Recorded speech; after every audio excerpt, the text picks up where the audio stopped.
My name is Leroy Chiao, and I'm an astronaut, and I'm also an executive vice president of Excalibur Almaz. Well, I was an 8-year-old kid watching the first Apollo moon landing way back in 1969, and there was something about that moment that really stuck in my head. I'd always been interested in space and flying, and I was building model rockets and model airplanes, but something about that moment I can remember like it was yesterday, watching the Apollo lunar lander approach the surface of the moon, and then later watching Neil Armstrong and Buzz Aldrin take the first steps on the moon, and something that day just started the dream for me that, hey, I want to be like those guys. All my friends wanted to be astronauts. We all played astronaut outside, and so I'm sure my parents and teachers probably thought, oh, well, that's cute. And even for me, it was something I never forgot. It was in the back of my mind even while I was going to school, but it wasn't until I was at university studying engineering that I thought, well, what do I really want to do? And I kind of came back to that.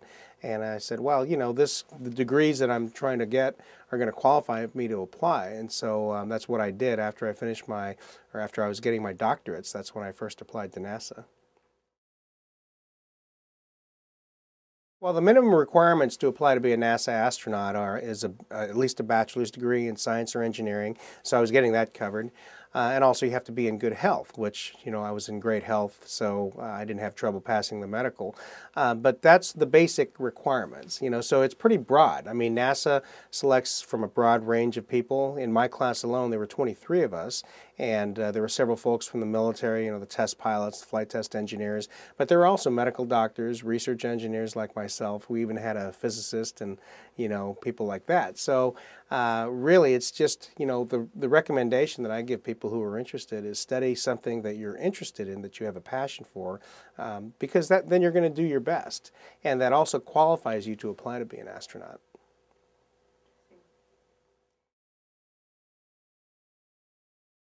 That was in 1994, July 1994, and I can remember that like it was yesterday too, because it was the culmination of a childhood dream to finally be laying on the launch pad inside of the space shuttle and getting ready to be launched into space.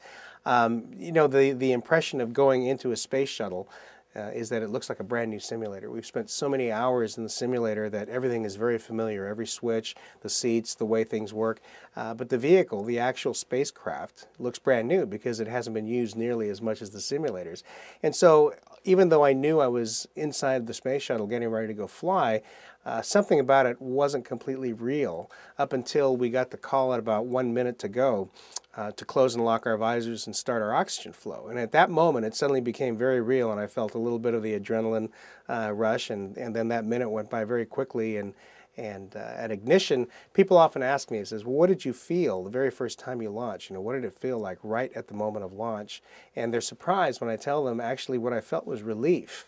It wasn't like being anxious or scared or anything. It was relief because, this is something I'd wanted to do my whole life. And now that the boosters had lit, we were on our way to go do it, and nothing was going to stop us. The thing that you worry about before your first flight or before any flight is some kind of a problem coming up that's going to keep you from doing it, whether it's getting hit by a car, or getting in a bad accident, or coming down with some other medical disqualification. But once the boosters light, you're going. I had 4 space flights altogether, 3 times on shuttles. My second flight was really neat for me because I was going back into space, first of all. The first one was like an appetizer at a nice dinner. You go up and you want more. And so the second time I got into space, it was neat because I got to actually do 2 spacewalks. And so what we were doing, I was leading 2 spacewalks to test tools and construction techniques that we would later use to build the International Space Station. That wasn't the main purpose of the mission. The main purpose was to retrieve a Japanese satellite, a science satellite, that had been launched 3 months prior by the Japanese. And we used the robotic arm, and my good friend Koichi Wakata, a Japanese national astronaut, retrieved that satellite. And then after all that was done, I got to go out and lead these 2 spacewalks. And that was a whole different thing, getting into a spacesuit and going outside. To me, getting your peripheral vision involved and looking at the Earth, it was a whole different experience than looking through the window. And it's kind of the same on Earth. If you're driving in a car and you see like a beautiful sunset or landscape, it looks so much better if you actually stop and get out and kind of take it all in. And that's kind of what it's like doing a spacewalk. That was, the space station mission was kind of the culmination of all my experience in being a NASA astronaut. So it brought everything I had, all my previous experience into play. It was neat because I had to learn Russian. I had to learn the Russian language to a fluent level so that I could function as the co-pilot of the Soyuz spacecraft that we flew up and back from the space station. And then the challenge of being the commander of the whole expedition, a 6.5-month flight aboard the International Space Station. That meant that I was, personally responsible for all aspects of the mission, for making sure that everything was going to go well, for the ultimate success. Even though other people were in charge of different areas, the whole mission, I felt the burden of the whole mission on my shoulders, which was fine. And fortunately, everything did go well. We were one of the missions that flew just a little over a year after the Columbia accident. And so back then, the shuttle was grounded. And so we were only flying two-person crews. And what we were doing, we were trying to do as much science as we could because that was the main purpose of the International Space Station. But without the shuttle to bring up heavy laboratory equipment and bring back samples, we were limited by what we could do, but I was proud that we actually accomplished more science than was planned for the flight. So overall, it was a good mission. I got a chance to do 2 Russian spacewalks on that flight. I'd become an expert in U.S. spacewalks and using U.S. suits and techniques, and this was a chance to put on a Russian Orlan suit and do 2 construction space flights outside of the space station. I grew up bilingual. I grew up speaking Chinese in the home, Mandarin Chinese with my parents, and then of course I learned English because I was born and raised in the U.S. And actually I have 2 young twins right now. I have 3-year-old twins, and they're growing up bilingual as well. I think that really gave me an edge. I understand that from the experts that once your brain, if you grow up bilingual, your brain kind of gets wired to accept a new language. And so I think maybe learning Russian for me was easier than some of my colleagues. But it certainly wasn't easy. It was probably definitely was the most challenging thing I had to do since I was at the university. But it was also the most fun. I really enjoyed learning the language. It was a big challenge, a lot of studying, repetition, and practice involved. But it was fun to watch myself make progress. A little frustrating at times, but I had to learn it too, and I knew it was a very serious deal because not only did I have to learn it to a high degree in order to function as a necessary member of the crew, but also I knew that the Russians that came over that made an effort and had some success in learning English, those were the folks we trusted. All of the astronauts and the cosmonauts, we've all achieved technical things, we've all have technical degrees, and you can learn the systems and all that, but really, if you can communicate with the other side, you're the one that they're going to trust. And so I knew it was going to be the most important thing. It was already taken as a given that I would learn the systems. And, Right. In the early days, in the Apollo days, it was the space race. We were battling against the Soviet Union in space, trying to see who could get up into space or who could get to the moon first, and ultimately the Apollo missions, we accomplished that first. In the 90s, and then I came into NASA in 1990, so it was perfect timing, and the Berlin Wall was falling, or had just fallen, and pretty soon in 92 or 93, we started working with the Russians. And this was a weird thing. We had 2 cosmonauts come over, 2 folks that actually I got to know pretty well later on. But at the time, we were kind of looking at them in the astronaut office as kind of curiosities. This is the first time we had these ex-Soviet cosmonauts in Houston, that were going to train with us, and one of them was going to fly on the space shuttle. We were going to send a couple of Americans over to go fly on the Soyuz and go fly to the Mir space station, and it was a whole new thing. And a lot of us, including me, viewed it with some skepticism, because I grew up during the Cold War, and so to me, I'd been hit with all this propaganda all along that their stuff wasn't that good, it wasn't that safe, and we were so much better. And, of course, what I found out later was that their space stuff is very good, and good enough that I was certainly comfortable flying on their equipment. So it was kind of a revelation of sorts as the years went by, and I think it underscores the importance right now of international cooperation. I just completed an assignment as a member of a 10-member committee called the Augustine Committee that the White House commissioned to study what NASA's doing and then to put forward options to the new administration for going forward. And in fact, the NASA administrators meeting today with President Obama to discuss those matters. So one of the conclusions that we came up with, one of the findings, was the importance of the international relationships that has come out of the International Space Station and how we should enhance that kind of thing and actually move forward and expand that framework to move forward into what we call exploration, going beyond low Earth orbit. As far as Russia goes, I mean, they've been our partner for a long time now, since the early 90s. So, what's that? That's more than 15 years. And there have been times where things were a little tense or a little testy, but by and large, the partnership has been very successful. To give you two examples of that, when the Columbia accident occurred, the Russians supported us with their spacecraft, ferrying our astronauts, including me, to the space station and also supplies. And previous to that, when they were having troubles, the space shuttle supported the space station Mir, bringing up much needed supplies and replacements, critical spares really, that they were able to keep their space station going for much longer than they would have without us. So I think that shows just quickly in two examples the value of international cooperation. I think that cooperating in something as visible as space exploration and space flight can only improve relations between the two countries, because what happens is you're working on a common project in a very visible light. And so, you're motivated to not have conflicts with each other in other areas. And bringing up China is a good example. In the early 90s, China got serious about wanting to launch astronauts into space, and they were actually quite successful in launching many communication satellites. And then in the mid-90s, there was something called the ITAR laws that the U.S. passed, and basically it shut down Western countries, most Western countries, from launching on Chinese launchers. But they went ahead and developed their own capability, and in 2003 they launched their first astronaut into space. And in 2006, I became the first American to be allowed to go visit their Astronaut Center of China in Beijing, and that was really an interesting trip. And I got to meet the first few astronauts that they launched into space, and I got to know the director pretty well. But I think that it makes sense for the U.S. to work with China in the future, and I hope to see if the political atmosphere between the United States and China allow for us to do more cooperation together, especially in the area of human spaceflight. I think in the same way that it's helped to improve the relations between U.S. and Russia, it would help to improve the relations between the U.S. and China. One example I'll give is 2 years ago, China tested an anti-satellite weapon that actually caused quite a bit of controversy. And one of the controversies is that by blowing up a satellite, you're creating more space debris, which is a hazard to satellites and spacecraft in low Earth orbit. And if they had been a partner, you have to do a thought experiment. If they had been a partner in the International Space Station, would they have really done that test?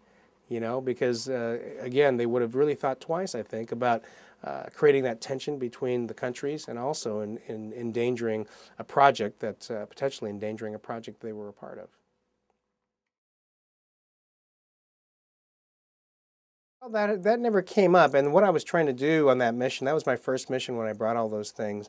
I brought a flag from China, I brought the stone sculpture from Hong Kong, and I brought a scroll from Taiwan. And what I wanted to do was, because I was going up and I'm Chinese American, I wanted to represent Chinese people from the major population centers around the world where there are a lot of Chinese people. And so I picked Hong Kong, Taiwan, and mainland China.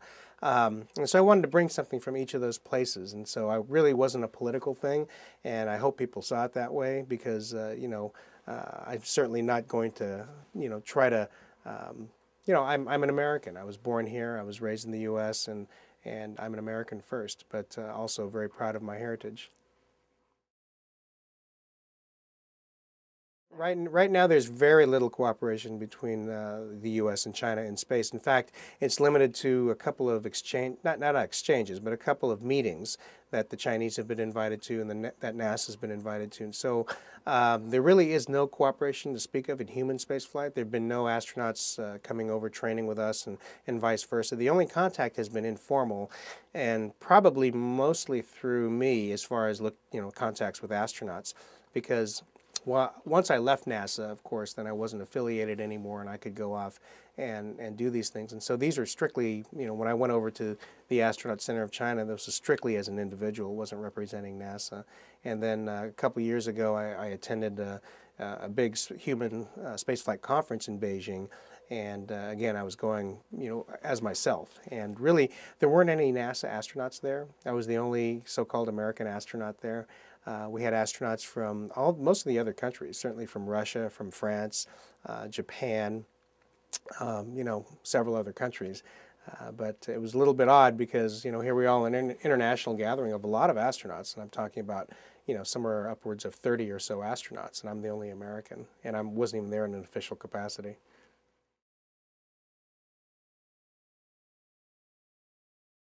if you don't think too deeply into it, you can say, wow, well, China, they're our potential enemy, and why would we want to cooperate with them? They're going to steal our technology and all that. Well, the other way to look at it is, well, because we didn't cooperate with them, we gave them motivation to develop their own capability. They developed a very capable rocket system, very capable spacecraft, and if we don't cooperate with them in the future, they're going to develop more capable systems. And as far as stealing our technology, working in the human spaceflight, there's nothing in the human spaceflight realm that is applicable to defense. We're not going to, by working together and maybe sending one of their astronauts to the space station and one of our astronauts on their spacecraft, it's not going to make their missiles more accurate. They're not going to they're not going to have access to our missile guidance technology and things like that. So once you think about it a little more deeply, it makes sense to cooperate with countries like China. And even in the defense establishment these days, I've talked to individuals during my work on this Augustine Committee who tell me, well, now the thinking in the defense arenas is exactly the same thing. They would like to see cooperation in civil space with countries like China because of what I mentioned earlier. If we're working together on a highly visible project, and there's going to be much less motivation, there's going to be motivation for each country to not get into a conflict or any kind of tension in a military sense. And so they feel that by working together in civil projects, visible civil projects, they can help accomplish their goals in the defense arena.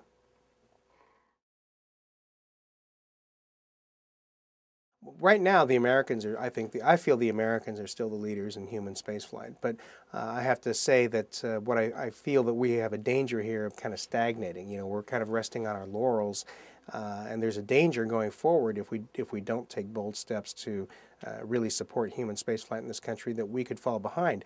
After the space shuttle is retired, probably in about a year and a half or so, the Americans will.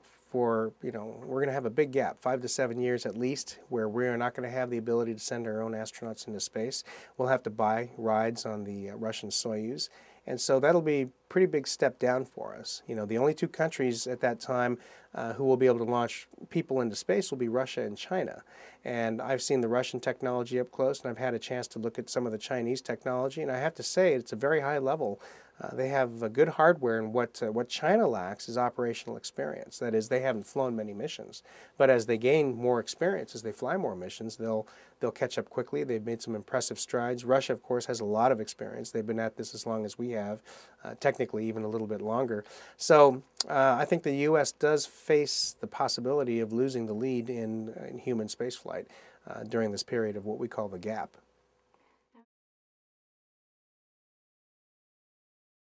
I think in a big picture sense, it's more national prestige that we're risking. We're proud of our space program, but as we were talking earlier, the average American doesn't think that much about it right now. And so it may seem like something we could just give up and not really worry about. But I think it starts creeping into the national psyche. If American astronauts have to hitch rides with the Russians, or other nations in the future, if we're not able to launch our own people and operate our own spacecraft anymore, then that's space, whether it should be or not, is seen as like the harbinger of technology. If you can fly people into space, if you can operate into space, then you've got high technology. And if you're the leader of that, then you're the leader in technology. At least that's the way the people think, I believe. And so if we lose that on a more or less permanent basis or for a long period of time, my fear is that it'll creep into the national psyche in all areas, and we as a nation as a whole will kind of be diminished. And you saw a little bit of that with Britain, back in the early days of sailing ships. They were the sea power, they controlled the seas, and they had colonies all over the world, and then, you can look at history and watch the way that their empire kind of crumbled, and I certainly don't want that to happen to the United States.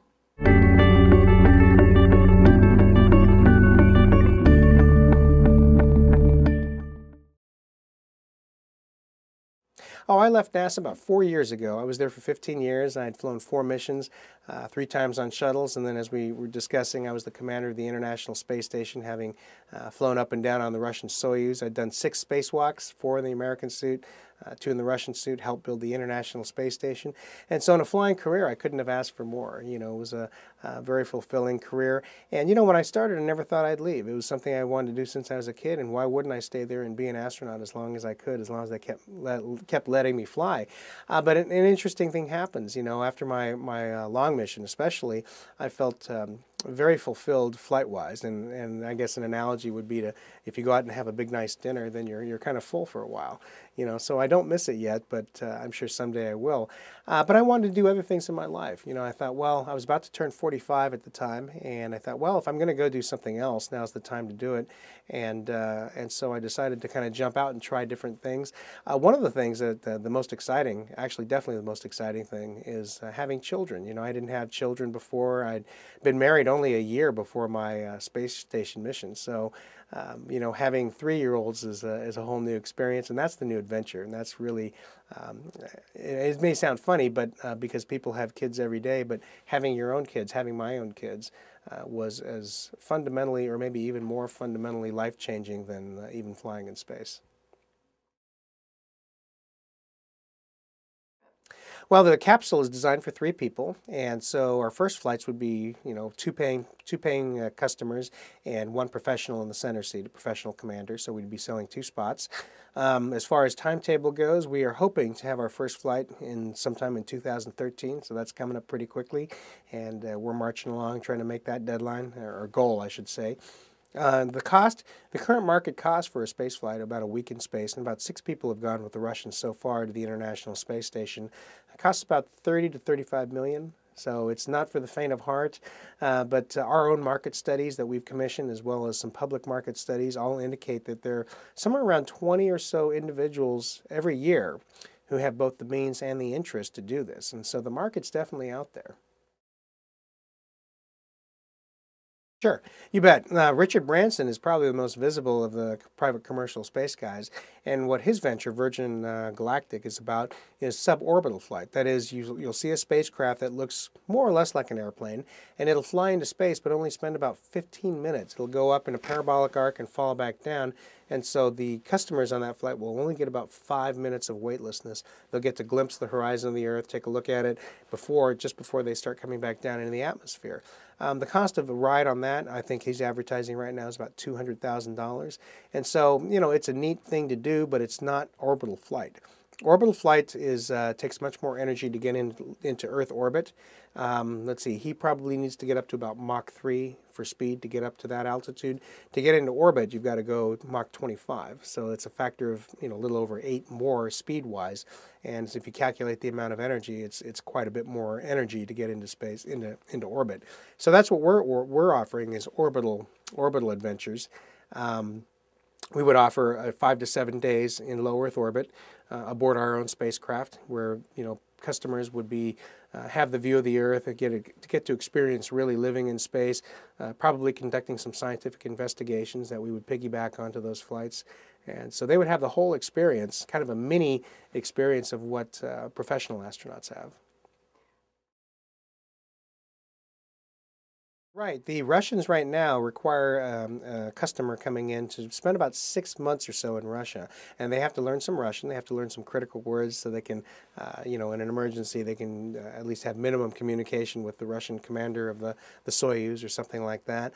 They also have to learn systems, and I think, this just evolved that way. They just thought, okay, what's the minimum set of things we think we can train someone to be more or less competent in our systems?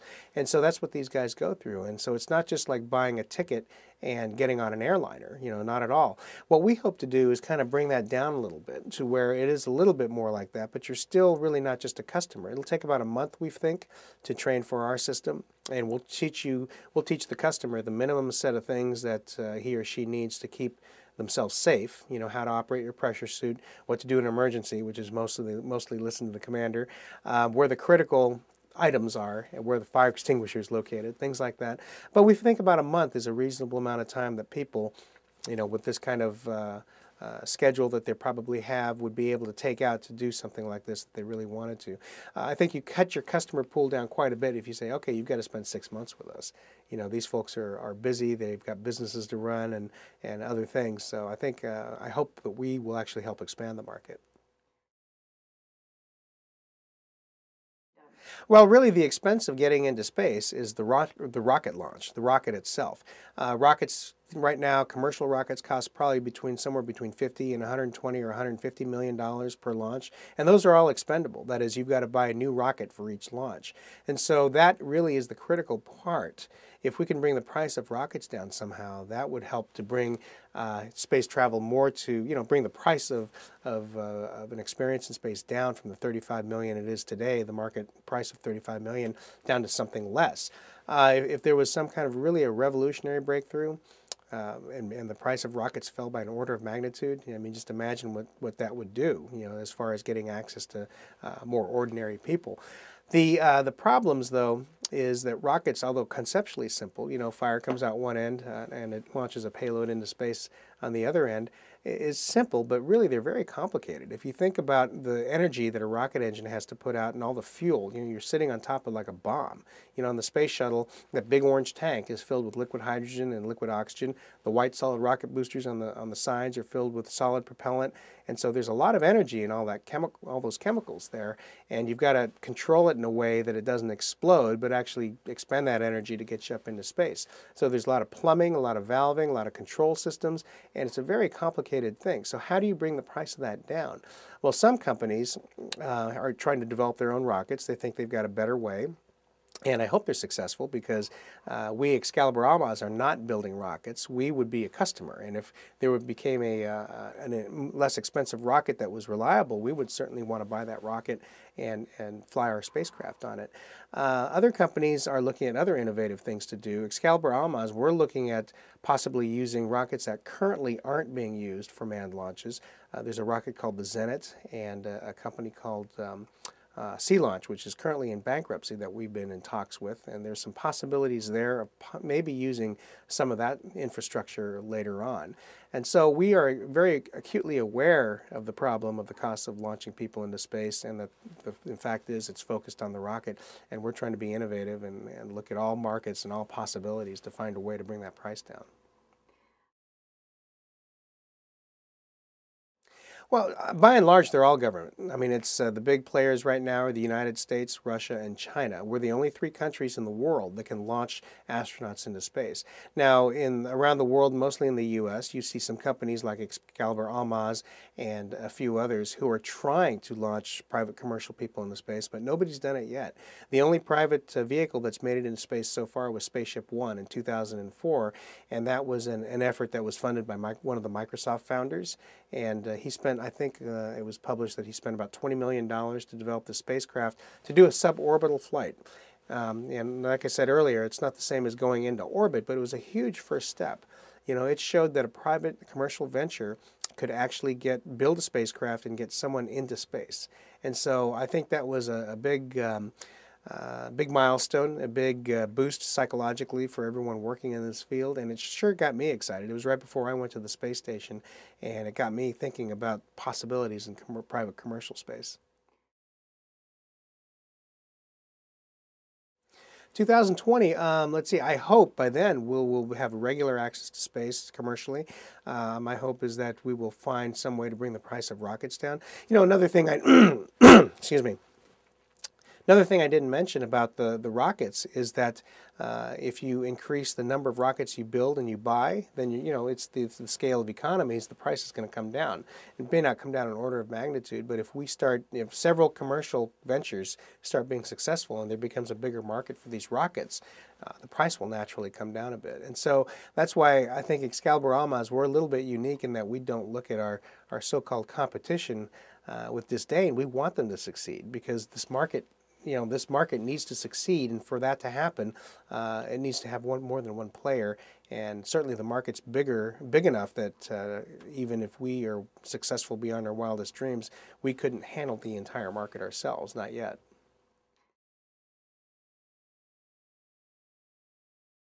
Yes, the National Space Biomedical Research Institute was created about, let's see, I think it was about 12 years ago by NASA, and it was looking for a way to kind of fund or funnel research dollars through this institute to go out and collaborate with universities and other research institutes in a way that NASA would have more difficulty doing because NASA is a government agency. And so it was created and run by the Baylor College of Medicine, and I was hired on, probably about, let's see, I guess it's been about 3 years.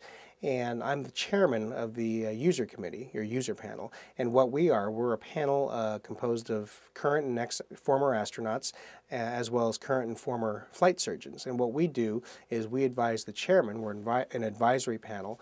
We advise the chairman on the research projects that we think are operationally relevant. That is, what do we need to learn about, and what do we need to develop a protocol for to deal with a medical problem in space.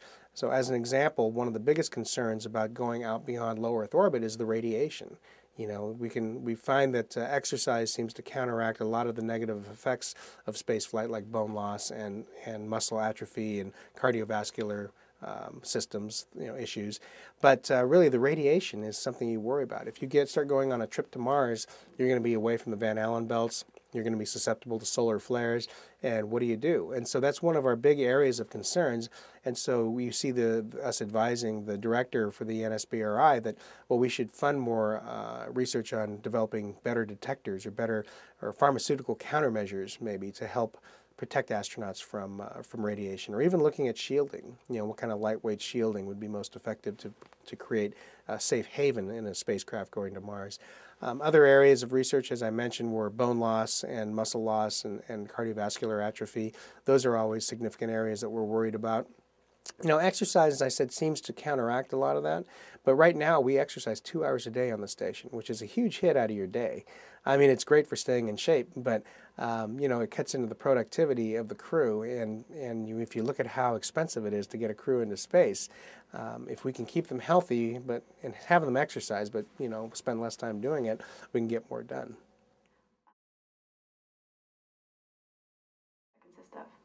Well, it's very important. First of all, if you think about it, especially on a long flight like a 6-month space flight and on the ISS, if you didn't exercise and use the analogy on Earth, it'd be like laying in bed. So just imagine laying in bed for several months, and then even just trying to get up and walk, you probably wouldn't be able to. But if you got up and you exercised 2 hours a day, you'd probably be okay, and that's the same in space. The exercises we do cardiovascular and resistance exercises, and so we have a treadmill, but of course we have harnesses and rubber bungees to hold us down to the track so that we don't float away. We have exercise bicycles, and we also have a resistive exercise device that uses loaded cords that we can vary the resistance on, and you can attach a bar or a harness to these cords and do weightlifting type exercises. So that helps keep your bones and your muscles in shape.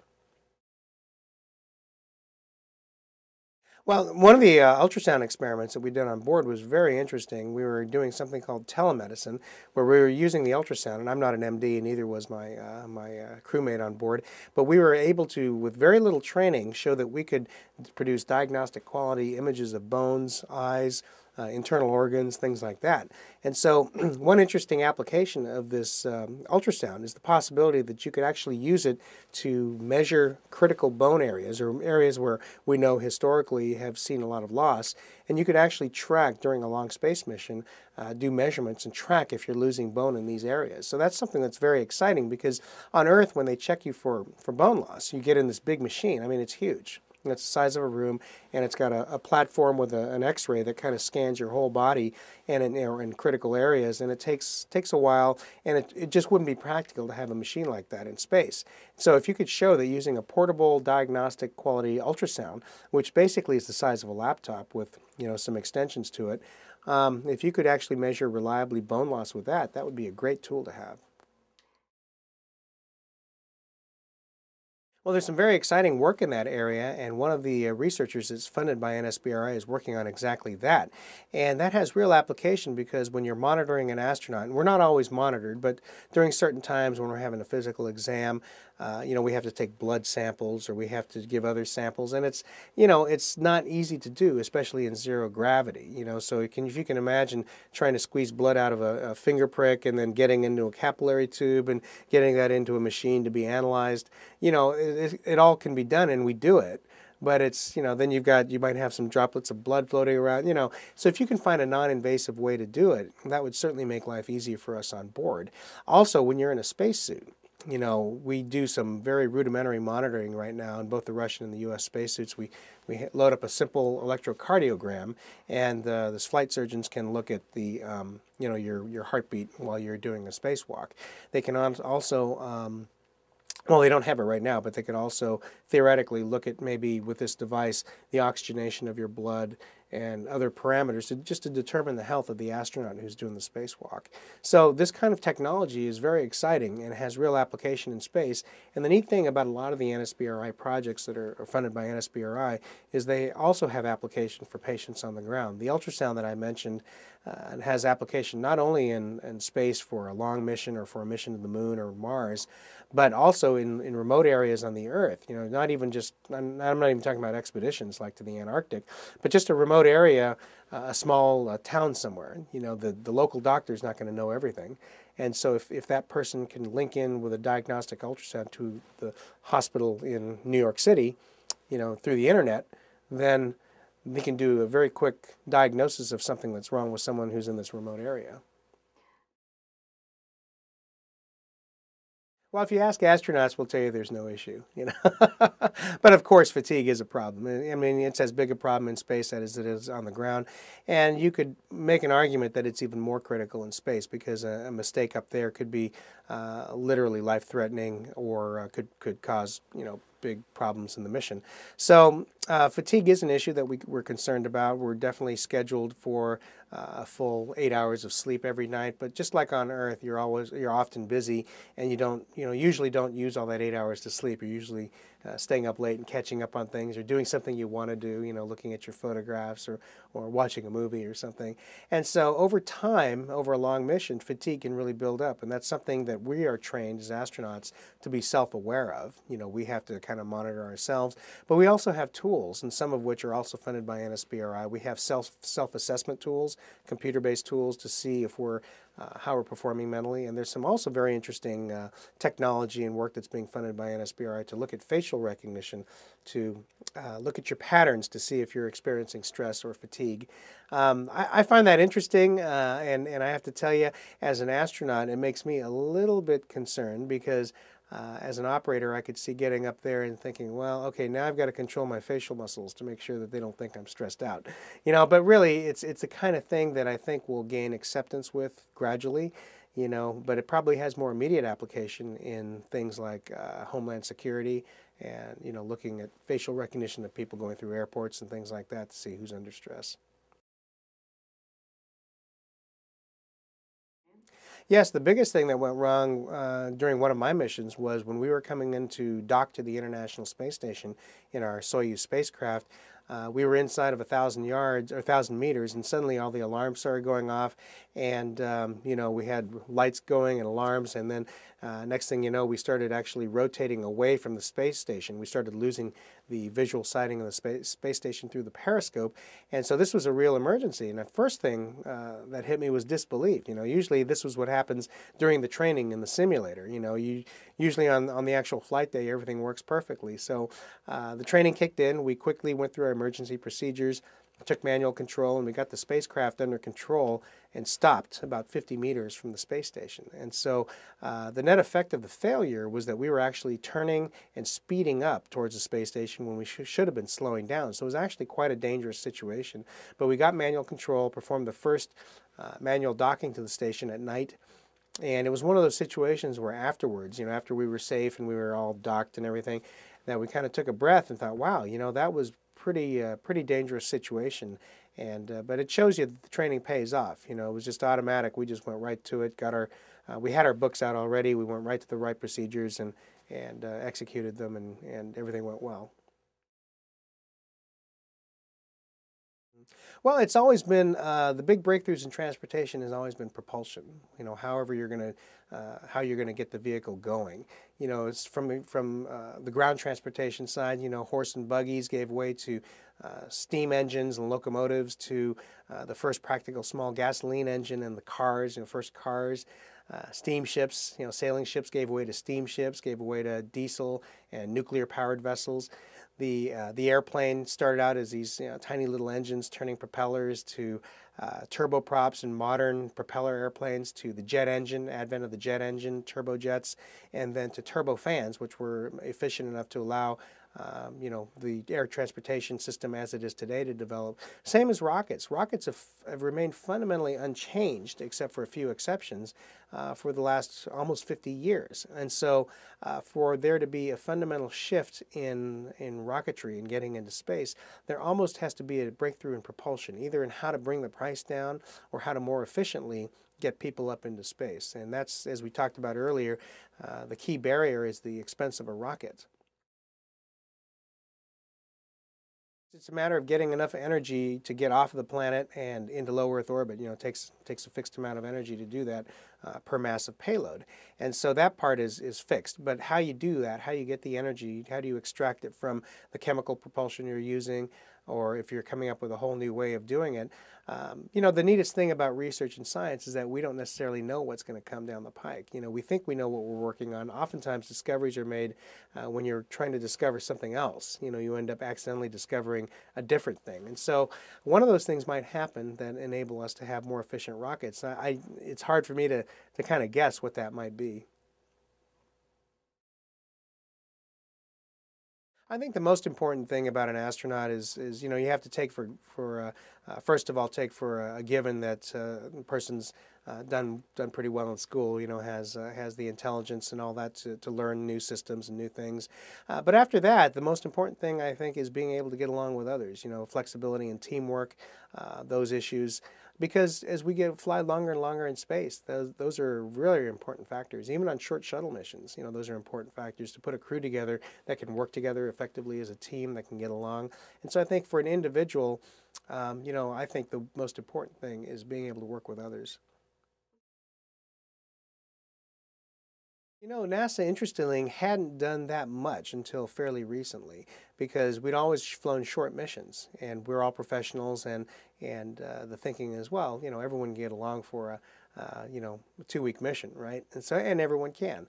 So it hasn't really been a problem. The Russians have been flying long-duration crews since the early 70s. And in the early days, they've ended at least 2 missions early because of conflicts within the crew. So they learned early on the importance of studying this and making sure you put the right crew together. Since we began our work together on the International Space Station with the Russians in the early 2000s, NASA has started to learn the importance of this kind of work. And so NASA is looking much more into it and funding more work into this through both directly by NASA as well as through the NSPRI. And so I think it's important work, and we are now fully on board and recognizing that it's important. My heroes? The early astronauts, certainly. I remember as a kid following their missions and being so impressed by what they were doing. But my parents, too. They were both immigrants originally from China. They both individually left the mainland during the communist takeover in 1949, in the late 40s, early 50s. And they met each other on Taiwan. They worked hard. They weren't from wealthy families. They worked hard and got degrees in school and immigrated to the United States to go to graduate school, and they built a life here. And if you look at what they've done, gosh, I would say I was lucky there was a large amount of luck to be selected to be an astronaut, and they did all they did through hard work. I mean, I worked hard too, but I look at what they did, and it was really an accomplishment. The worst career advice I've ever gotten. The worst career advice I've ever gotten that I never followed, and I can't tell you who, more than one person has said this to me, and I can't tell you who they are because I can't remember. But, I remember getting advice like, oh, do what interests you, don't worry about, tomorrow, live for today kind of thing. And to a degree, you've got to do that. You've got to follow your passions, you've got to follow your dreams, but you also have to have a plan. You can't just say, I'm just going to do what interests me today, and I'm not going to worry about tomorrow.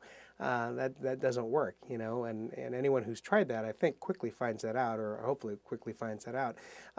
You've got to follow your passions, and that's what I tell people, especially young kids.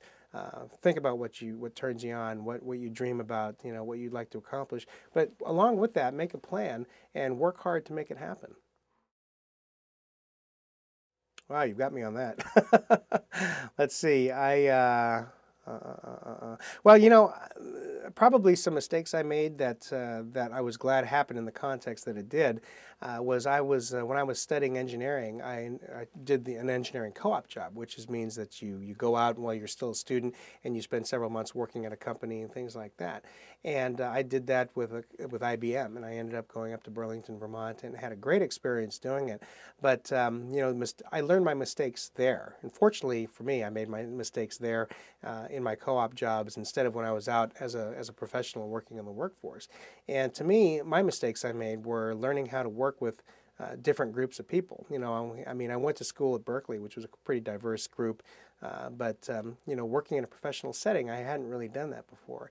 And learning about office politics, learning about just interactions between different people, and I made a lot of mistakes there during my time as a young person. I was 19 or 20 at the time, so I would say those were my biggest career mistakes. But fortunately, they were made in the context of an engineering co-op program and not in a professional field. Anyone living or alive, who would I go with? I would love to go to dinner with Sergei Korolev, who was the father of the Soviet space program. I would also love to go to dinner with someone who was recently passed just a month ago. His name was Tian Shuisen, and he was the father of the Chinese space program. And Korolev, because he started the whole thing. He was acknowledged as the guy who made the first practical rocket to go into space. He's the one that launched Yuri Gagarin into space. And Chen, because he has an interesting history, he was actually in the United States. He studied in the United States at MIT and Caltech, and he was a protege of Theodore von Karman's at Caltech and helped start the Jet Propulsion Laboratory there. And then he got caught up in the anti-communism wave and was accused of being a spy and was actually deported back to China, where he built from nothing their entire missile and space program. So in a way, the very real way, the United States, in trying to so-called protect our secrets and throwing this guy out of the country, we helped seed and start the Chinese missile program. Both of those guys would be very interesting to meet and talk to. What keeps me up at night? Probably most thinking about the future for my kids. It sounds kind of funny, but not so much what they're going to do, but how I'm going to, as a parent, how my wife and I as parents, how best we should prepare them for the world. And I don't know everybody does this. I think everybody stays up at night thinking about the best thing for their kids. And astronauts are no different.